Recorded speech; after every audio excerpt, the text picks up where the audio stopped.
Assalamu alaikum wa rahmatullahi wa barakatuh. And since we have not as yet seen the moon, we must make the dua.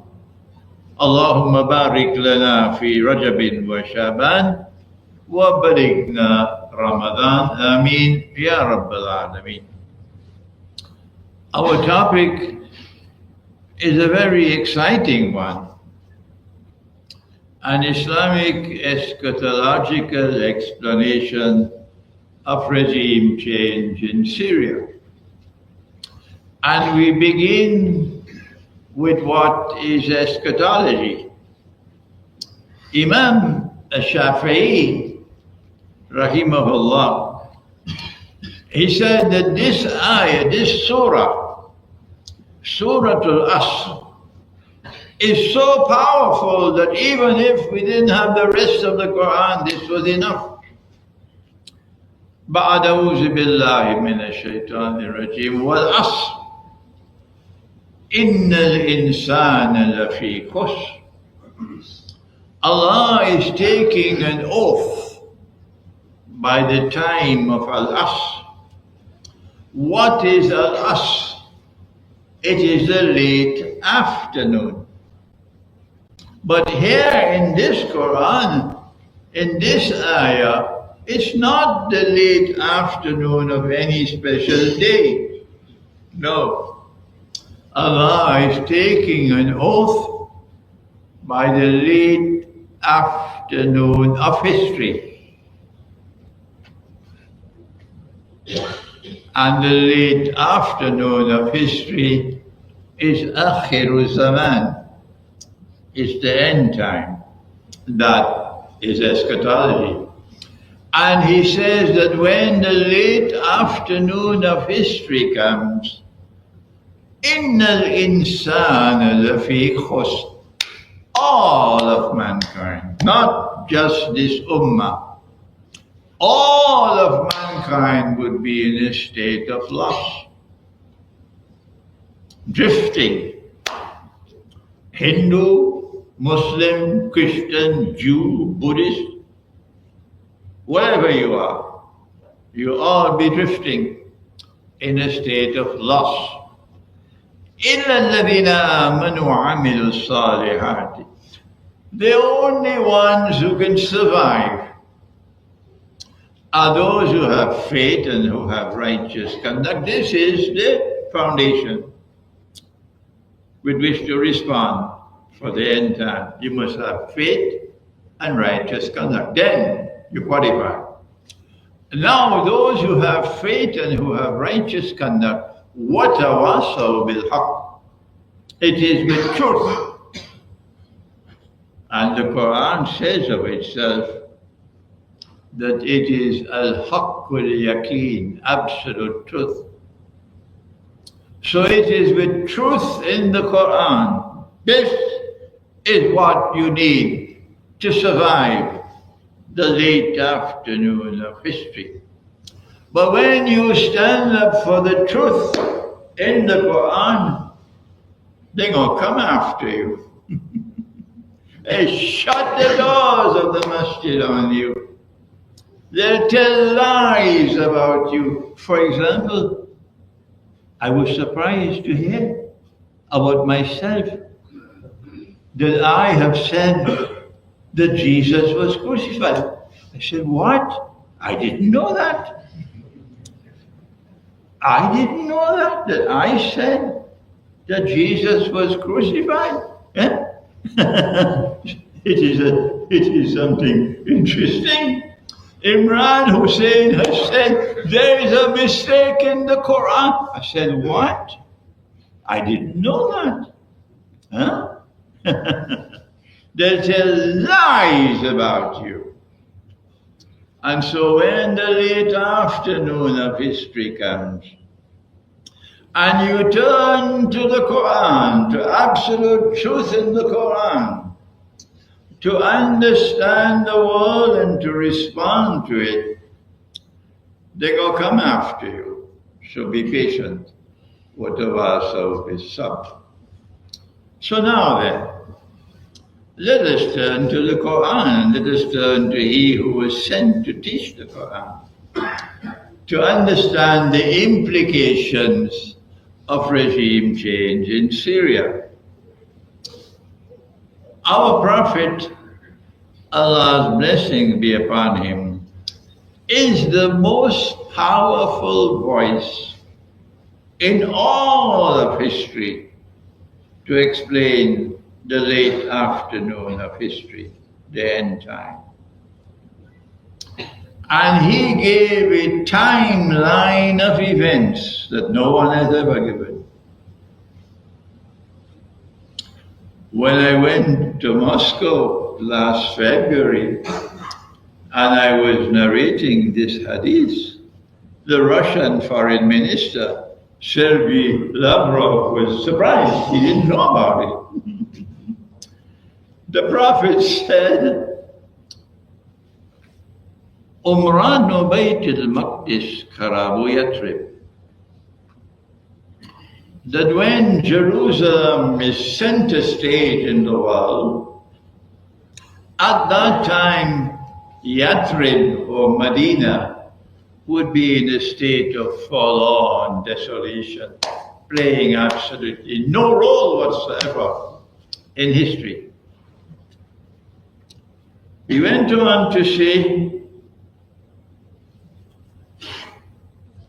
Kharabu Yatrib Khuruj al-Malhama, that when Medina is playing no role, it's forlorn desolation, and Jerusalem is center stage, then the next event that the world will experience is the Malhama, or what is called Armageddon, the Great War.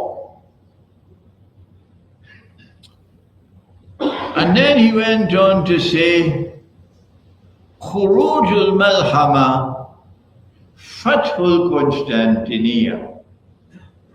The next event to occur after the Great War would be the conquest of Constantinople. That's why they changed the name. And they made it Istanbul.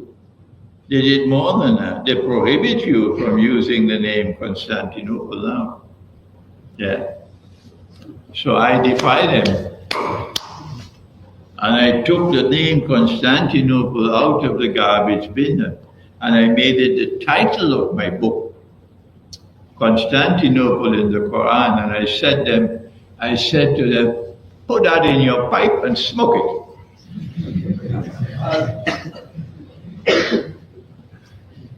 So the conquest of Constantinople is a prophecy of Nabi Muhammad alayhi salatu wasalam. And he praised the commander and he praised the army. لَتَفْتَحَنَّ الْقُنْسْتَنْتِنِيَّةِ, you will most certainly conquer Constantinople. وَلَنِعْمَ الْأَمِيرُ آمِرُهَا وَلَنِعْمَ الْجَيْشُ ذَلِكَ الْجَيْشُ. And he praised the army and he praised the commander. And the Ottoman Empire in the year 1453, that was a long time ago, 600 years ago. But the Malhama has not yet taken place. The Armageddon, the Great War, has not yet taken place. Anybody differs with me? Anybody differs with me? All right. So the Ottoman Empire conquered Constantinople in 1453.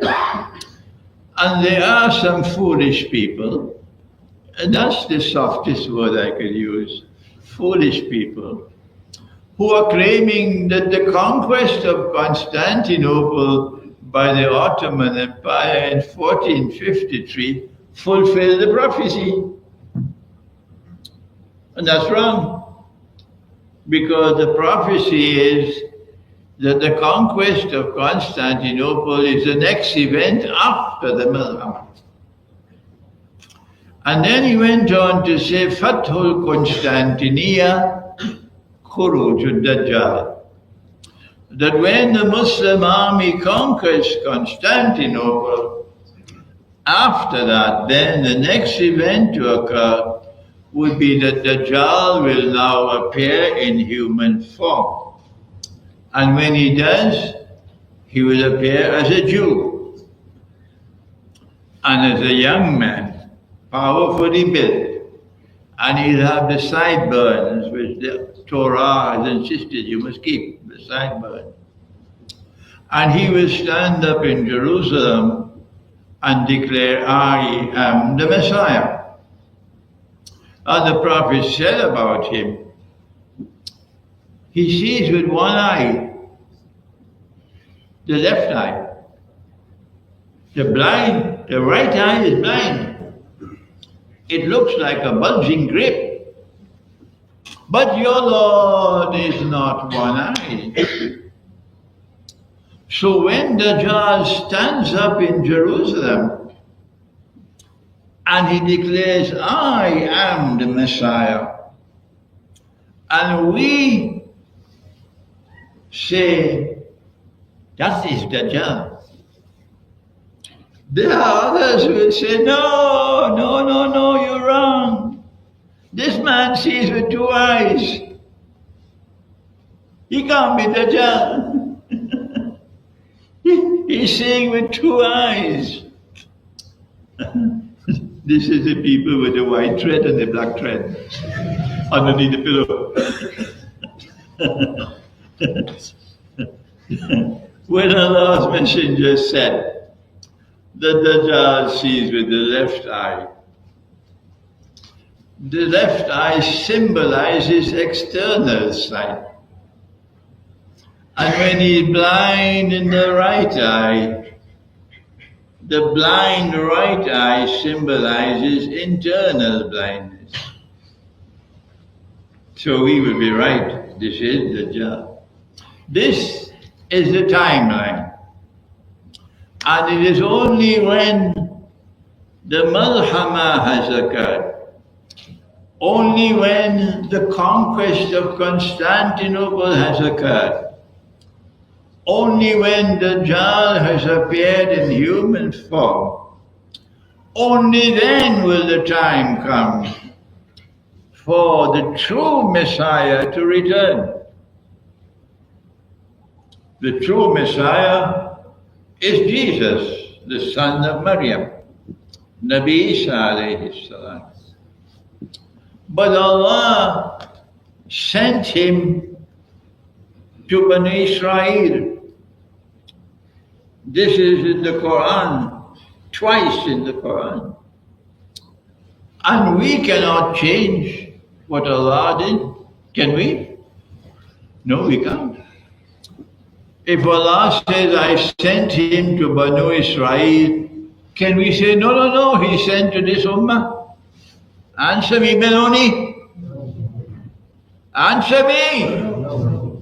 If Allah says, I sent him to Banu Israel, he says that twice in the Quran. Can you change that? And can you say, no, he's coming back to this ummah? Who is there so foolish? Who is there so foolish to try to change what is in the Quran? But not only is he coming back to his ummah, but more than that, Allah says, I taught him the Quran. Why would Allah teach Nabi Isa alayhi salam the Quran 600 years before the Quran was revealed? Answer, because he's coming back, that's why. And when he comes back, he has his ummah, of which he is the leader, but he also has this ummah, Nabi Muhammad alayhi salatu wasalam, this ummah as well, because he taught the Quran. So this ummah has to be organized in preparation for his return. And that is the evidence from the Quran for Imam al-Mahdi.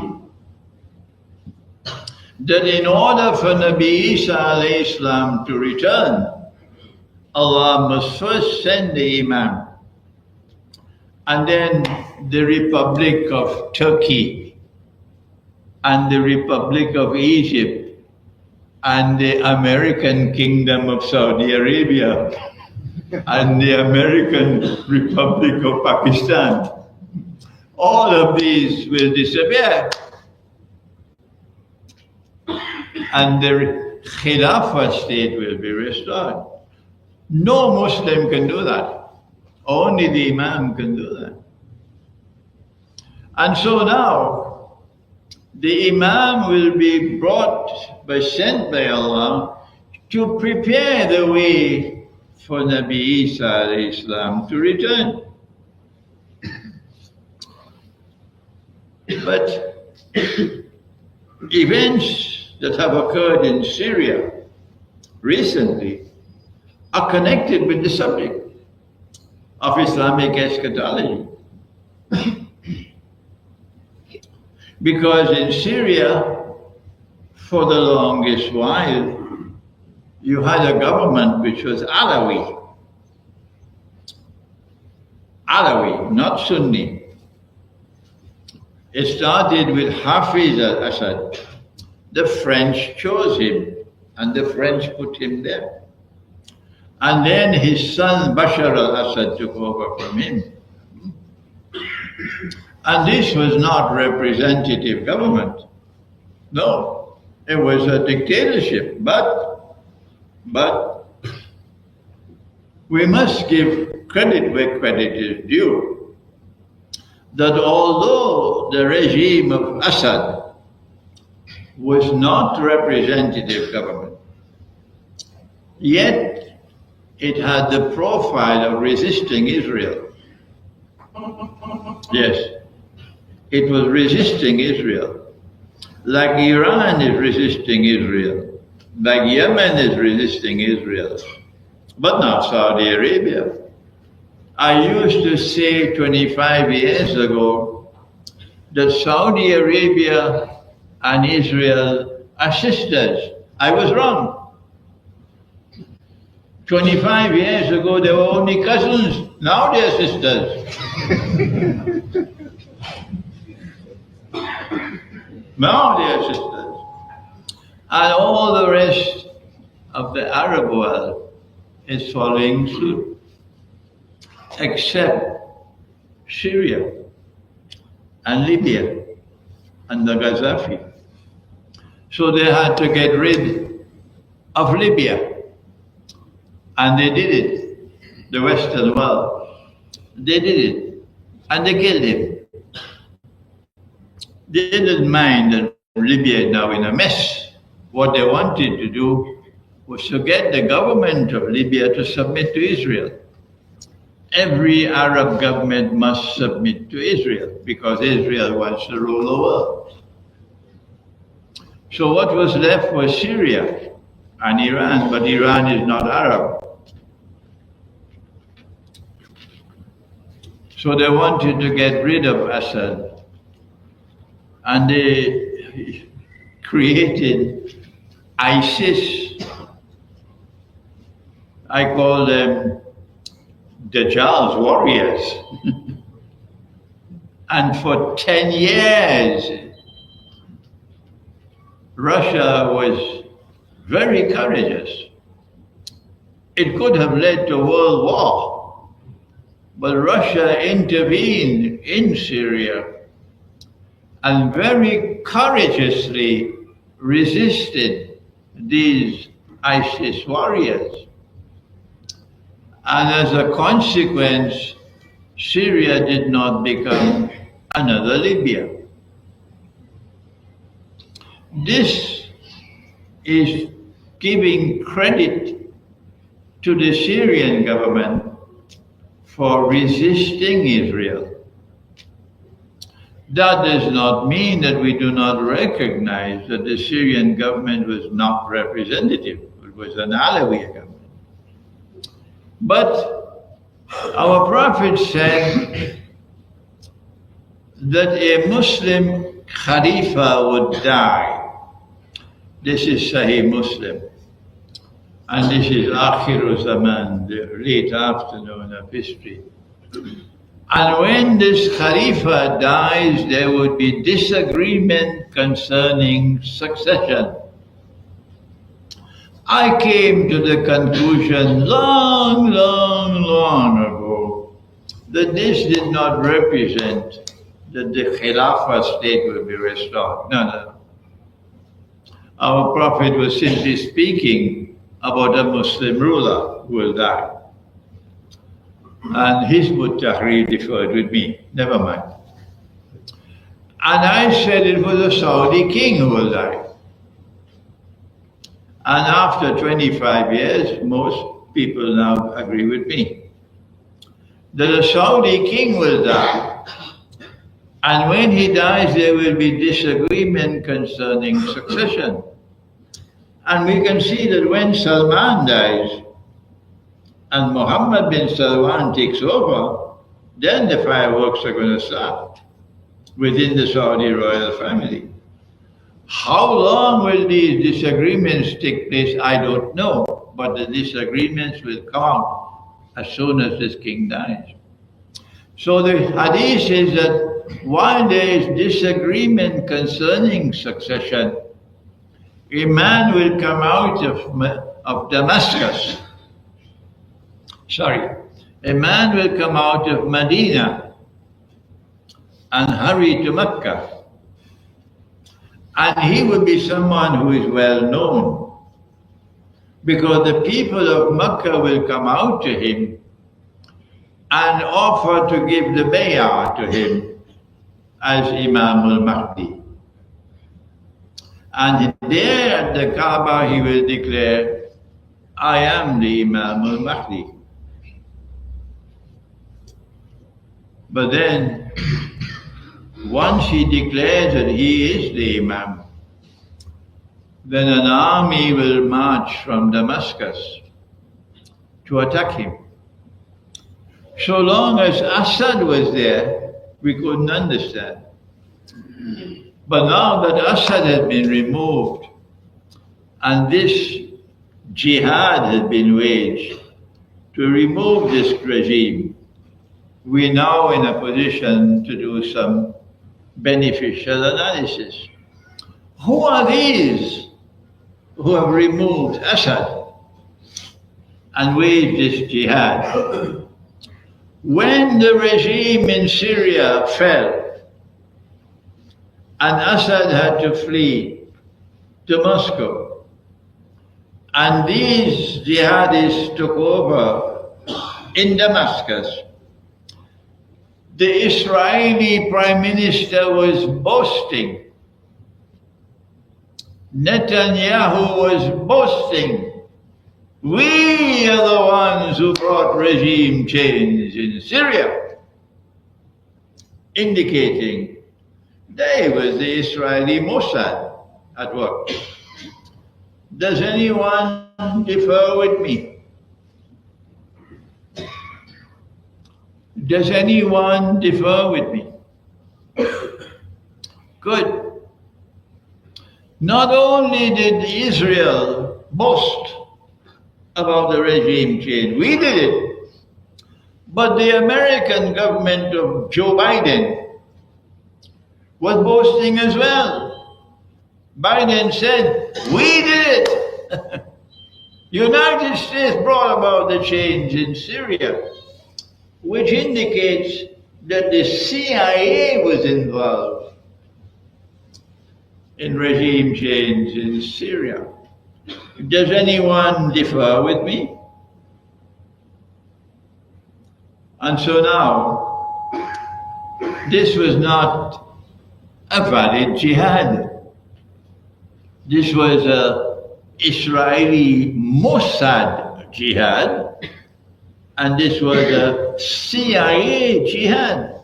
Does anyone differ with me? I don't think Benoni will differ with me. And so this was a bogus jihad. And so now we can expect that this regime, which has taken over in Syria, will continue to take control of Syria and rule over Syria until the Imam comes. And when the Imam comes, these are Israel's puppy dogs. So Israel will tell them, go and fight the Imam. The Prophet said that when this disagreement is taking place concerning succession, an army will come out of Damascus, and that army will march to Mecca to attack the Imam. And when that army passes Medina on the way to Mecca, the earth will open and swallow that army. And so now it's easy for us who study Islamic eschatology to recognize that it is these Israeli puppy dogs who now rule over Syria. They are the ones who will come to attack the Imam, and the army will be swallowed by the earth. And when that happens, it will confirm this is not a CIA Mahdi. This is the real Imam al-Mahdi. And then another army will attack it from the Quraysh, from the Kalb, a tribe called the Kalb. But it is almost impossible after 1400 years or more to still identify today the tribe of the Kalb. So it is possible that Allah is not speaking about Kalb as a tribe, but Kalb as a dog. And the Imam will defeat that army. And once he defeats that army, goodbye to Saudi Arabia. Goodbye. Saudi Arabia will return to the garbage bin from where it came out in the first place. If you say this in Cape Town, you could be in trouble because there's so many who get their salaries from the Saudis.